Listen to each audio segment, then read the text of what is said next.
ધોરણ 6 પાઠ 1 ચાલો ઇતિહાસ જાણીએ. તમારા છઠ્ઠા ધોરણના અભ્યાસમાં સામાજિક વિજ્ઞાનના એક રસપ્રદ વિષય ઇતિહાસ વિશે આપણે જાણીશું.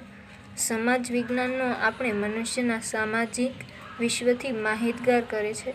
તે ભૂગોળ, અર્થશાસ્ત્ર, સામાજિક પરિસ્થિતિ અને સંસ્થાઓ, રાજકીય પ્રવૃત્તિ અને સંગઠનોની જાણકારી આપે છે.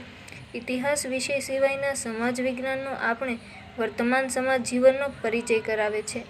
આપણે જ્યારે ઇતિહાસ માનવ સમાજમાં ભૂતકાળની માહિતી આપે છે, જેની મદદથી આપણે વર્તમાન કાળને જાણી શકીએ છીએ. શું આપણે ભૂતકાળના જ્ઞાન વગર વર્તમાન સમાજ જીવનને સમજી શકીએ? જ્યારે અગ્નિનો ઉપયોગ શરૂ કર્યો ન હતો ત્યારે તેનું જીવન કેવું હતું?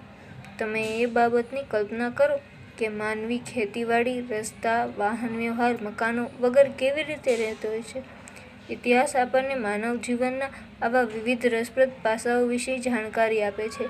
ઇતિહાસ આપણને ભૂતકાળના જુદા જ જીવનની સફર કરાવે છે. એક યુગમાં બીજા અને બીજામાંથી ત્રીજા એમ અનેક યુગમાં માનવોના રીતરિવાજો, માન્યતાઓ, તેમના ખોરાક, પોશાક વિશેની માહિતી આપે છે. જાણે કે આપણે કોઈ જુદા જ વિશ્વમાં વિહરતા હોઈએ.